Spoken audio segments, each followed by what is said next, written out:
This month, November, is World Vegan Month, and it begins with World Vegan Day on the 1st of the month. And the theme this year is One World, Many Lives. I'm delighted to say hello again to a good friend of ours on the show. She's the founder of Go Vegan World. She's well known for Eden Farmed Animal Sanctuary too. Sandra Higgins, welcome back to Late Lunch. Lovely to hear from you, Gerry. Thank you for having me on. Not at all. One world, many lives really does sum up the ethos, doesn't it, Sandra?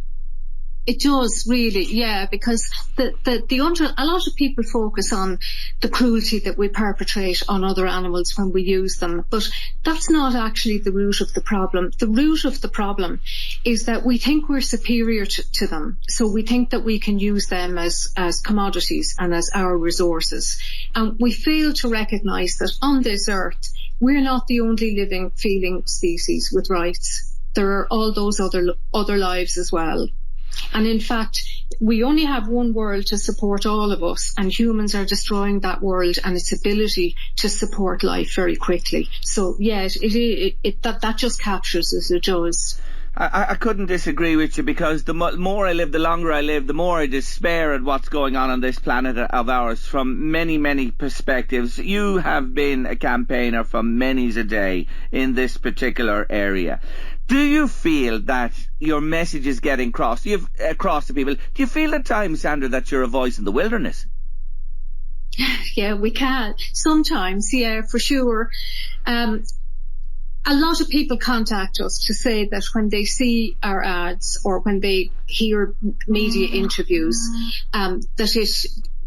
what they've learned is something that they never heard of before, and it's made them think and made them research, and many of them go on to be vegan. So that's really heartening for us. Also, even though it makes life very difficult for us, we face an uphill battle with interference from the industry, the animal use industries, particularly the animal agricultural industry.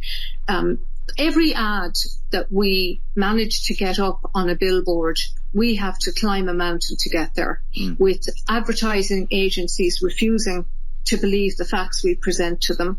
Even when we give the scientific references so that they can check them for themselves.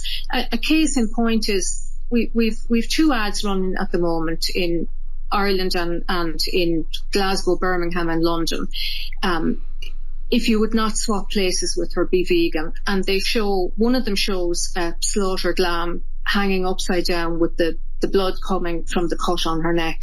And the other one shows a piglet being carried into slaughter, absolutely terrified.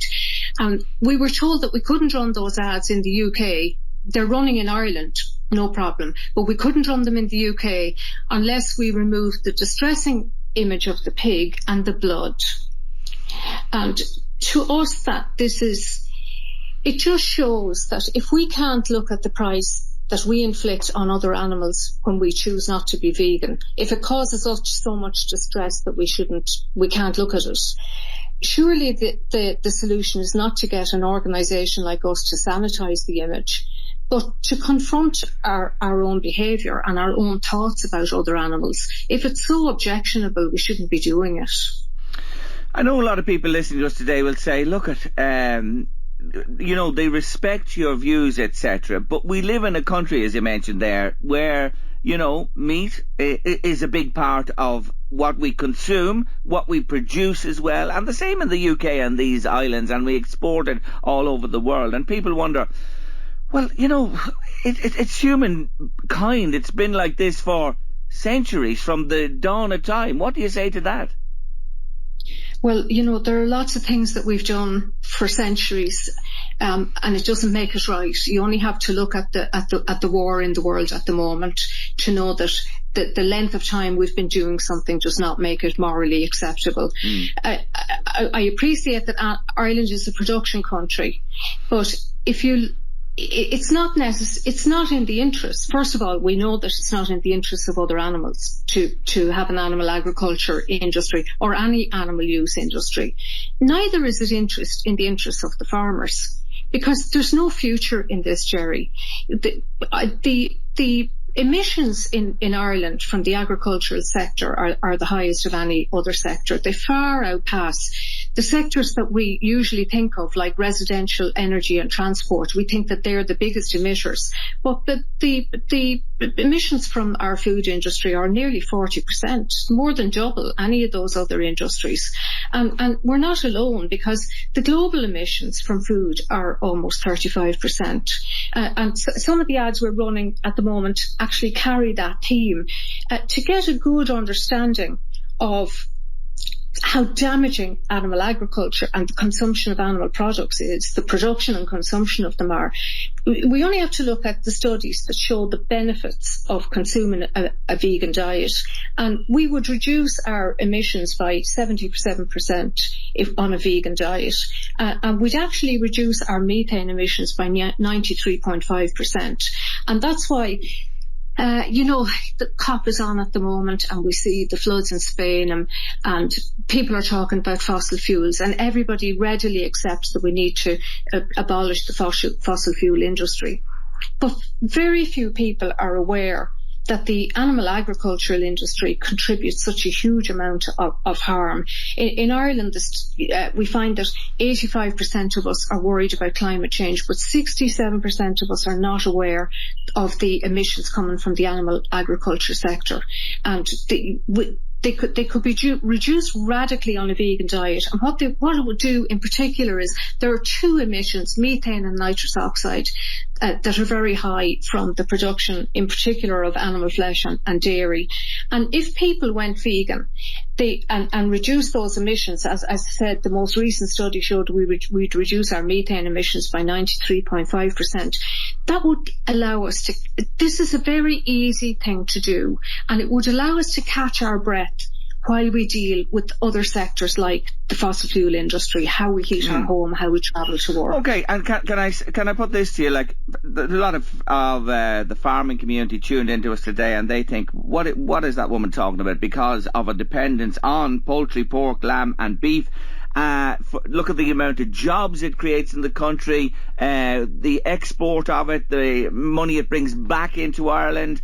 How could we just switch that off in an instant and, replace it with something that would sustain the jobs, sustain our communities? You know what I'm talking about, like economically? Yeah, sure. And they are the questions the farmers are asking, because they're being fed myths and lies by lobbyists. The Irish farmers are being told that they need to increase their production so that we can feed the starving world, in inverted commas, and that Irish production is sustainable. But it's not. Antashka did a study there in 2019, and they found that the production of animal flesh in Ireland is the most carbon intensive in Europe. But come back, Sandra, come back to the point for me. Just come back to the point for me. How, think about this, and you live in a rural area yourself there, you look around you. How can we just stop this and stop it quickly? I don't think it's possible, to be honest with you, or practical. And what do we replace it with? What is going to replace it? Again, I ask you that, to sustain the jobs, to sustain the communities and sustain the economy from an agricultural point of view. Two answers to that. One is to transition to a plant-based system, and two, it's not sustainable, because any financial benefits, however immorally they come to us, the financial benefits to the country are going to very quickly be wiped out by the climate fines when we fail to meet our targets. So there's no advantage to it whatsoever. If the lobbyists were interested in the individual farmers so that they could earn a decent living and pass the farms on to their children in a sustainable way, they would be encouraging them to transition to non-animal agriculture. Okay. So solar panels, the production of hemp, oats. There was a while there you couldn't get oat milk. People were paying through the nose for oat milk because the companies making the most popular milk didn't have enough oats. We grow fantastic oats in this country, and we're not harnessing that resource at all. And I would say even farmers should be supported to just simply stop and rewild their land. They should be paid to just stop and rewild their land rather than continue digging a bigger hole for ourselves. I suppose that, and again, you know, how you would fund that, that's a bigger question for another day. I just want to move on to something. People will say, you know, and I was just looking at the percentages, there's 8.025 billion people living on this planet now. It's reckoned that about 4% of the world population are vegan, 11 to 15% vegetarian, so it is sizable when you talk about 8.025 billion people. The lifestyle, and you live it, people will say, well, you need your dairy and your meat and all that type for your iron and vitamins and all that stuff, and if you don't have it, you're going to really, you know, suffer health-wise. How are you feeling, Sandra? I'm feeling great, Gerry. A little bit older than when we first met. But, it's a myth that you need animal products for human health. And this is a myth that's been sustained by a very, very corrupt industry. They go into the schools and educate young children with this idea that animal products are normal, natural, necessary and nice, and they're not any of those things. You can get all the nutrients you need on a 100% plant diet. And one of the perceptions that people have, very often when I talk to people, they say, God, it must be very difficult to be vegan. It's not very difficult to be vegan, especially if you have in your mind the price that other animals are paying when we're not vegan, and the intersectional harms that it causes to humans through environmental destruction, climate change, and some of the health effects as well. But there are lots of nice replacements on the market now that weren't there when I went vegan 17 years ago. And as long as people are aware of the nutrients they need, some really important ones like B12. The reason that we have these nutrients in animal products is that farmers are supplementing the diets of the animals. Yeah. I know they are, because we run a sanctuary and we're feeding the same supplements and the same food to the animals here. So that's how they end up being in the animal products. But you can eat fortified food or you can take a supplement, particularly something like B12 is really important. People who eat a whole food plant-based diet are generally healthier on a number of markers than people who consume an omnivore diet, but it's certainly nutritionally adequate, and you don't have to give up anything. There are really good products on the market now.